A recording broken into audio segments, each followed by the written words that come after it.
दोस्तों, आप लोगों का स्वागत है हमारे YouTube चैनल उत्तराखंड 360 में।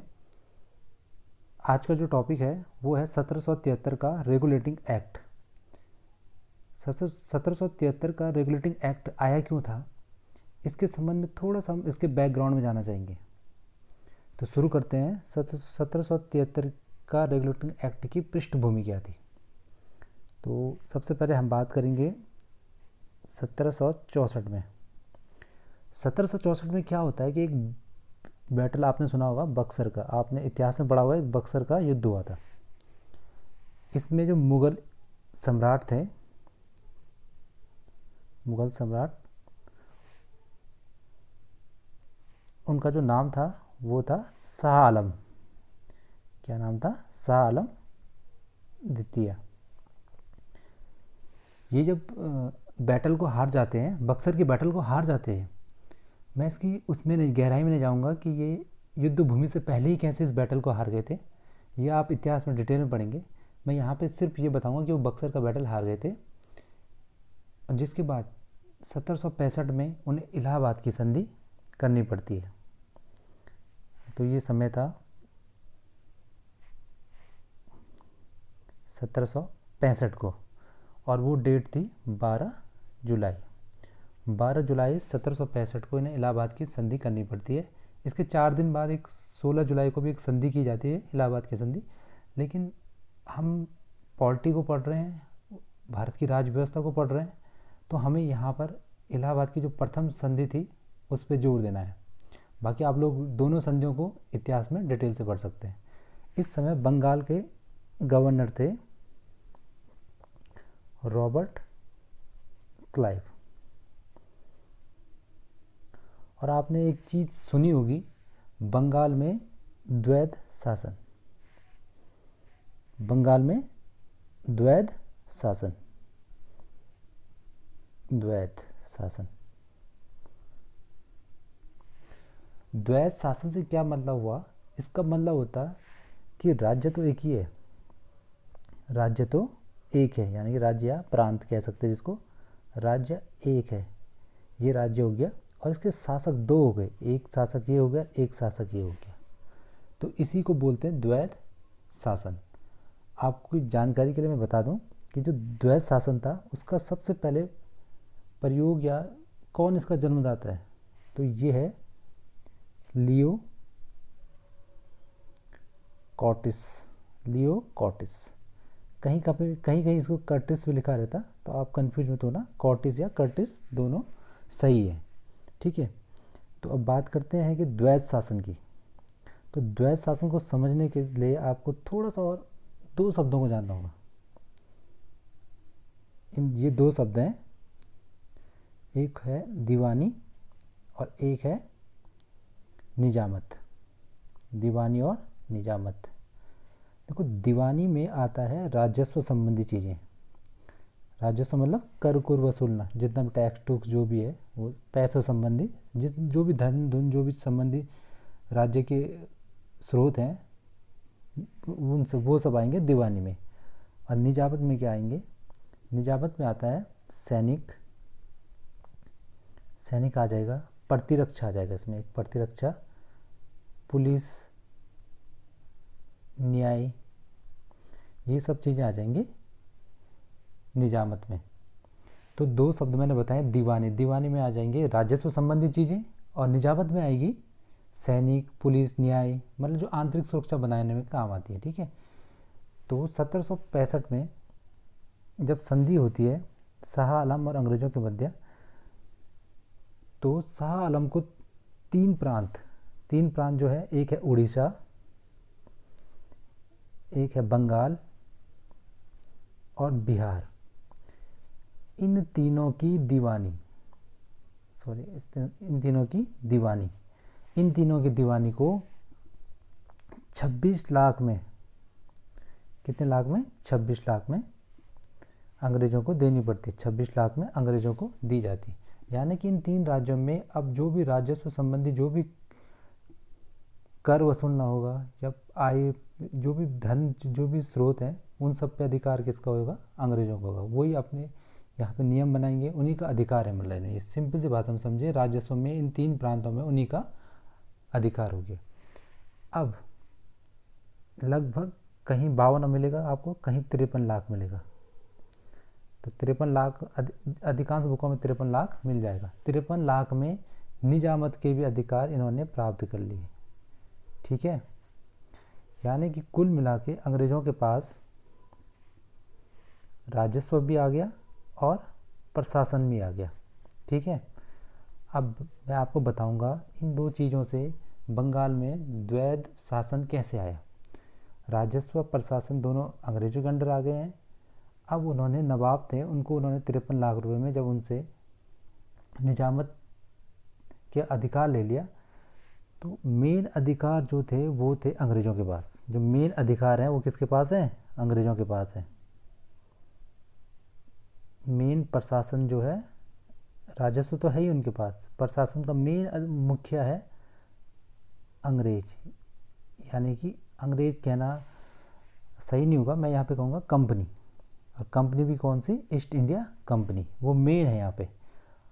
अब कंपनी के प्रशासन का मेन अधिकार तो कंपनी के पास आ गया। अब नवाब का काम क्या है? नवाब को छोटे मोटे काम दे गए, जैसे वो शांति व्यवस्था बनाए रखे, यानी कि आंतरिक शांति रखे वहाँ पे, या पुलिस वाला, या फौजदारी मतलब लड़ाई झड़ाई, इन सब मामलों को निपटारा करे। अब देखिए बंगाल में क्या हो गया है, बंगाल में प्रशासन का अधिकारी तो कौन है? अंग्रेज हैं या कंपनी है, लेकिन नाम मात्र का शासक किसको बना दिया? नवाब को बना दिया। यानी उत्तरदायित्व किस पे आ गया? नवाब पे आ गया। तो इसी को कहते हैं द्वैध शासन। अब इस द्वैध शासन से क्या नुकसान हुआ?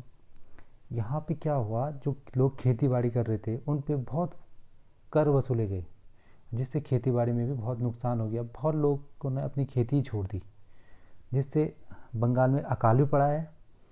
साथ ही साथ बड़े बड़े उद्योग धंधे थे रेशम के, ये सब, ये धीरे धीरे ये भी बंद होने लगे हैं। अब इन सब के बाद बात करेंगे 1772 में। 1772 में वॉरेन हेस्टिंग्स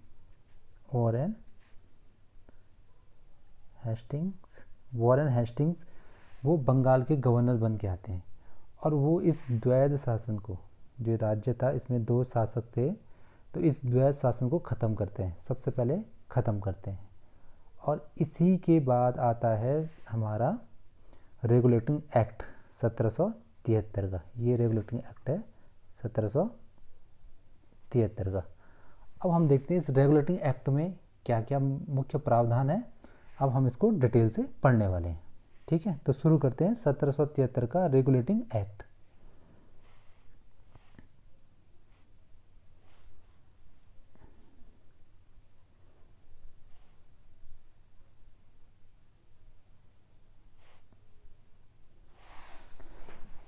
उस समय ब्रिटेन के जो प्रधानमंत्री थे उनका नाम था लॉर्ड नॉर्थ।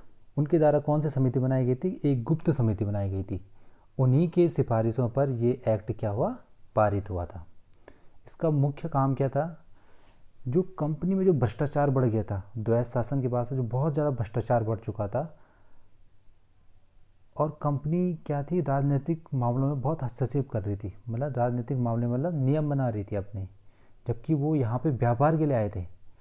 तो इसका मुख्य काम था ईस्ट इंडिया कंपनी पर प्रतिबंध लगाना। जो रेगुलेटिंग एक्ट आया ना, रेगुलेटिंग का मतलब होता है कंट्रोल करना। जैसे आपके घर में गैस चूल्हा है, उसमें रेगुलेटर लगा हुआ है, तो वो गैस को क्या करता है?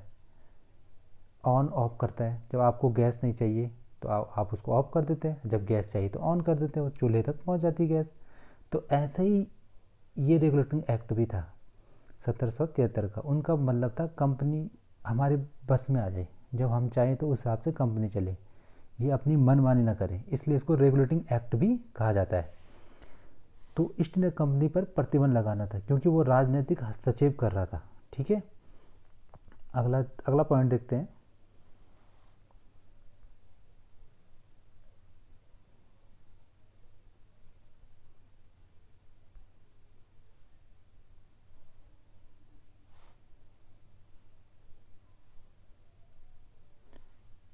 एक मिनट।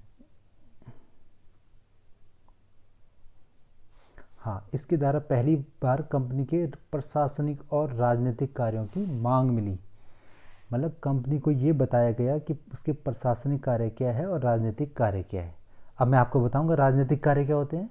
राजनीतिक कार्य का मतलब होता है नीति बनाना, नीति बनाना यानी कि कानून बनाना। सिंपल सी बात है। जैसे हमारे नेता लोग हमारे लिए कुछ नियम बनाते हैं, कानून बनाते हैं। हमने देखते कभी मीटिंग होती रहती है उनकी, सचिवालय वो विधानसभा में जहाँ मीटिंग हो रही है वहाँ पे कुछ कानून पारित होते हैं कि हाँ भाई इस तरह से हम इस तरह से नीतियाँ बनाते हैं, इस क्षेत्र के लिए इस तरह की नीतियाँ बनाएंगे, उस क्षेत्र के लिए उस तरह की नीतियाँ बनाएंगे। तो वो नीति बनाने का काम जो होता है उसे बोलते हैं राजनीतिक कार्य में। और प्रशासनिक कार्य में उसमें आता है नीति को लागू करना। जैसे आईएएस ऑफिसर हैं इतने सारे, ये सब क्या है, प्रशासनिक कार्य तो कर रहे हैं, ये नीतियों को लागू करा रहे हैं। आपका डीएम है, डीएम आपके ज़िले में नीतियों को लागू करा रहा है। तो कंपनी को ये बताया गया कि उसके प्रशासनिक कार्य क्या है और राजनीतिक कार्य क्या है। अब देखिए ये पॉइंट परीक्षा की दृष्टि से बहुत इंपॉर्टेंट है। बंगाल के जो गवर्नर जनरल थे, बंगाल के जो गवर्नर थे उनको क्या बनाया गया, बंगाल का गवर्नर जनरल बनाया गया। बंगाल के गवर्नर को अब गवर्नर जनरल बना दिया गया, मतलब उसका नाम में चेंज किया गया और उसको कुछ शक्तियाँ दी गई। और वॉरेन हेस्टिंग्स जो कि आखिरी गवर्नर भी थे और वो पहले गवर्नर जनरल बनते हैं कहाँ के, बंगाल के। अब वॉरेन हेस्टिंग थे, अब ये इनके पास इतना काम था कि पूरे बंगाल को देखना था। तो इनके लिए क्या किया गया, एक समिति बनाई गई और उसमें कितने लोगों को रखा गया, 4 लोगों की समिति बनाई गई। यानी कि 4 तो वो हो गए और एक गवर्नर जनरल हो गया। तो लोग कुल मिला के 5 लोग हो गए। इन 5 लोगों को ये काम करना था। अब जो मद्रास और बम्बई के गवर्नर थे, जो मद्रास था और बम्बई के गवर्नर थे, उनको भी अब वॉरेन हेस्टिंग्स यानी कि गवर्नर जनरल के अधीन होना पड़ा। ठीक है, मतलब अगर ये कुछ भी काम करते हैं तो उसकी रिपोर्ट उसको बंगाल के गवर्नर जनरल को देनी होगी। अगला पॉइंट पे चलते हैं। हाँ, ये पॉइंट भी इम्पोर्टेंट है, इस पॉइंट को भी ध्यान रखिएगा। 1773 का रेगुलेटिंग एक्ट जो आया था, उसके बाद 1774 में क्या बना, कलकत्ता में एक सर्वोच्च न्यायालय बन गया और इसके मुख्य न्यायाधीश कौन हुए, इलियास इम्पे। और उसके साथ 3 अन्य न्यायाधीश हुए थे, उनका नाम था चैम्बर्स, लिमेस्टर और हाइट। आप इसको याद करने का एक तरीका देखिए, इन तीनों का नाम याद करने का एक तरीका है HCL। H मतलब होता है hide, H for height, C for chambers. HCL एक कंपनी है ना, तो H क्या है, हाइड है, C क्या है, चैम्बर्स है, L क्या है, लिमेस्टर। तो आपको शायद ये आसानी से याद हो जाए। बाकी किसी के और अन्य तरीके हैं तो उस हिसाब से इसको याद कर सकते हैं, अपने अपने तरीके से याद कर सकते हैं। अगले पॉइंट की ओर बढ़ते हैं। अब जो कंपनी का राजस्व था, ठीक है, नागरिक यानी कि जो जो ईस्ट इंडिया कंपनी के अंतर्गत आ रहे थे जो लोग, उनको नागरिक कहा गया। और सैन्य मामले थे, इनकी जानकारी कोर्ट ऑफ डायरेक्टर के माध्यम से ब्रिटिश सरकार को देना था।